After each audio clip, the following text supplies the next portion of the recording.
Hello student, आज हम देखेंगे कि rights and duty of agent और राइट एंड ड्यूटी क्या है एजेंट की, और एजेंट क्या अपनी अथॉरिटी डेलीगेट कर सकता है। एजेंट कौन होता है, हमने लास्ट वीडियो में देखा है। एजेंट होता है जो प्रिंसिपल को रिप्रेजेंट करता है थर्ड पार्टी के सामने, ठीक है, वो होता है agent.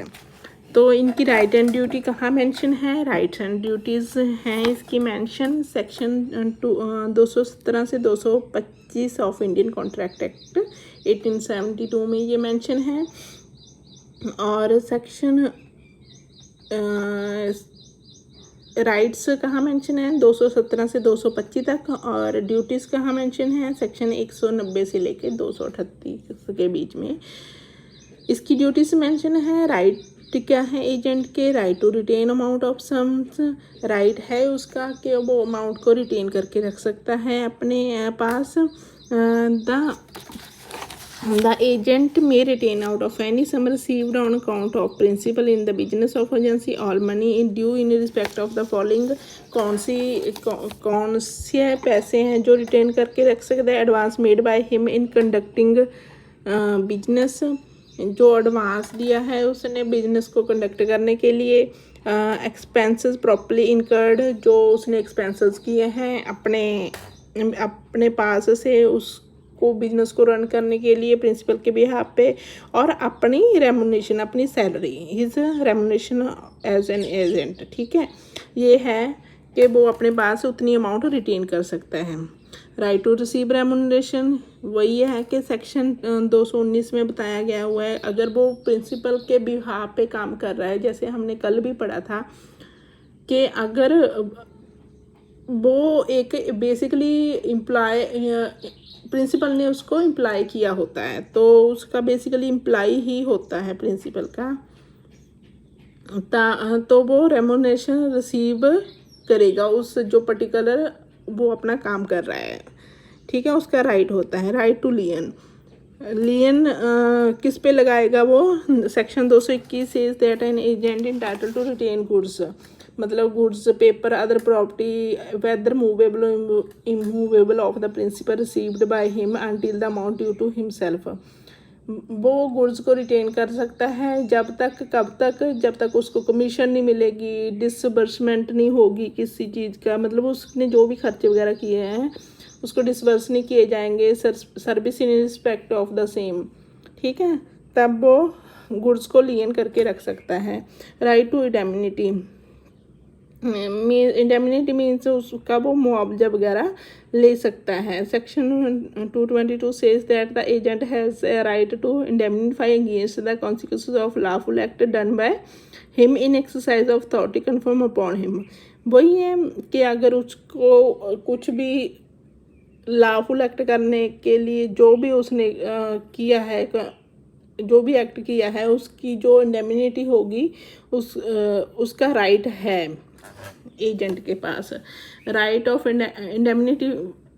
Indemnification against the consequences of the act done in good faith, जो उसने गुड फेथ में किए हैं। Section 223 says that the agent has a right to indemnified against the consequences of the act which perform under the authority of principal. कौन कौन से consequences होंगे in good faith, जो गुड फेथ में किए, विच में cause injury to third person, ठीक है, अगर किसी थर्ड पर्सन उसने गुड फेथ में कर दिया और उससे थर्ड पर्सन को इंजरी होगी तो उसकी मतलब मुआवजा कौन देगा, उसका मुआवजा प्रिंसिपल ही देगा ना।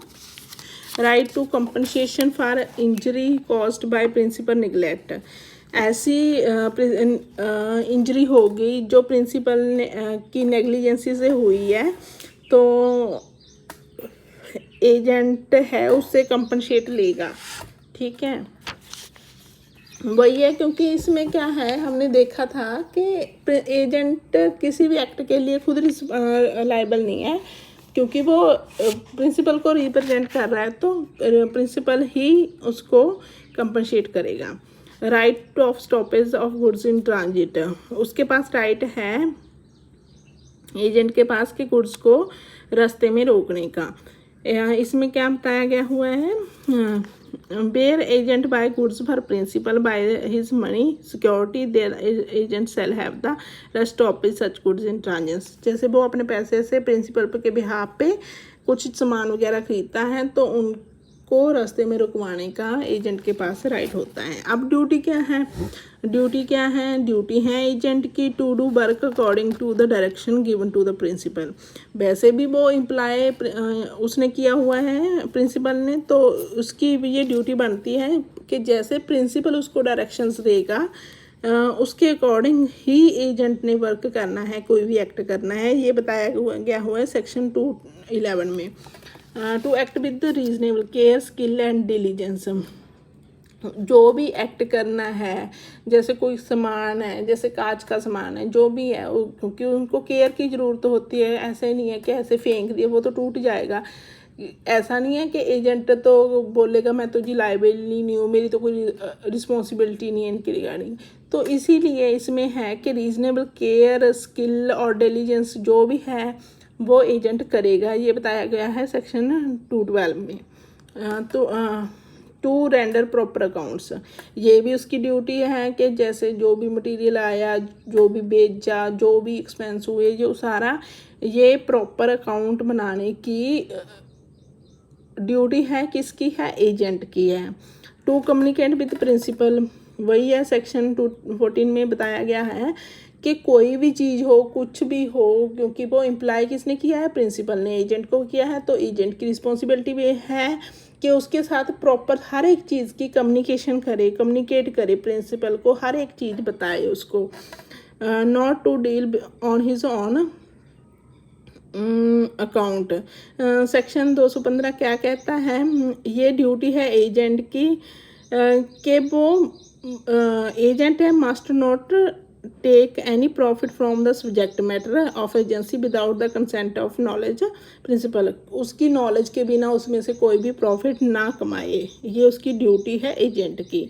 Not to disclose secret profit, section 216 बताता है कि it is the duty of an agent that he must not do any act without the consent of knowledge of the principal upon the account of business which may be unprofitable for the principal. वही है, क्योंकि वो basically represent principal को कर रहा है, तो basically उसके कोई भी सीक्रेट, चाहे वो प्रॉफिट हो या एनीथिंग एल्स हो, तो कुछ भी डिस्क्लोज ना करेगी बाहर, ये उसकी रिस्पॉन्सिबिलिटी है। टू पे सम रिसीव्ड, इसमें बताया गया कि जो भी एक्सपेंसेस हैं, वो जो भी अमाउंट रिसीव हुई है प्रिंसिपल के बिहाफ पे, उसकी ड्यूटी है एजेंट की वो सारे पेमेंट उसको ट्रांसफ़र करें प्रिंसिपल को। उसमें से वो अपने खर्चे रख सकता है, अपने एडवांस जो उसने दिया है वो रख सकता है, और अपनी जो सैलरी है वो वगैरह माइनस करके जो बाकी बैलेंस होगा वो प्रिंसिपल को ट्रांसफ़र करेगा।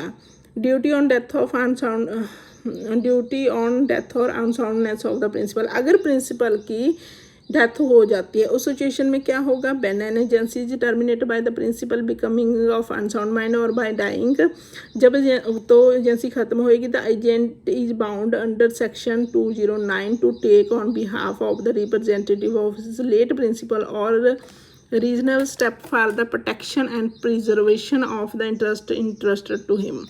वही है कि जो भी उसका रिप्रेजेंटेड होगा उसको जो भी उसके रीजनल स्टेप होंगे प्रोटेक्शन के लिए, step for protection and preserve of जो इंटरेस्टेड पर्सन होगा, जो उसका रिप्रेजेंटेटिव होगा, जहाँ जो मतलब उसका सक्सीडिंग पर्सन होगा, जैसे उसका बेटा होगा, जो भी उसकी वाइफ होगी, उसको सारा कुछ सौंपेगा वो सारा कुछ।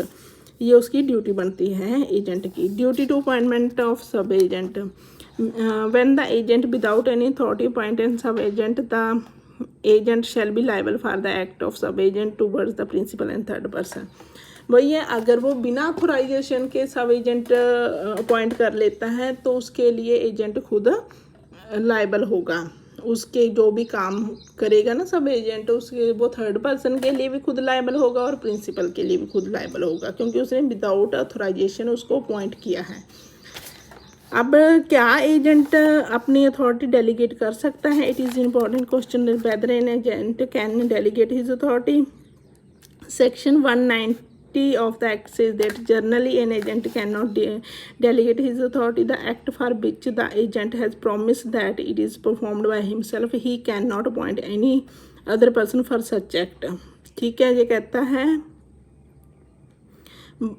that he cannot appoint any other person for such act. ठीक है, ये कह रहा है कि वो अपॉइंट नहीं कर सकता किसी और का. This rule is based on principal that delegates non-protest delegate. But there are 2 exception. इसमें 2 एक्सेप्शंस हैं. That is the authority can be delegated by the agent in the following situation where ordinary custom of trade laws. जैसे कोई custom ordinary है तो मतलब उसमें होता ही है कि वो अपॉइंट करता है, तो उसमें वो कर सकता है. Where to do as such is necessary according to the nature of agency.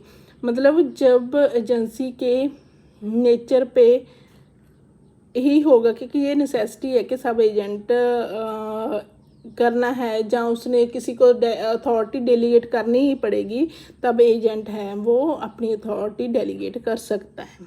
Okay, thank you student. आज की क्लास हुई ख़त्म.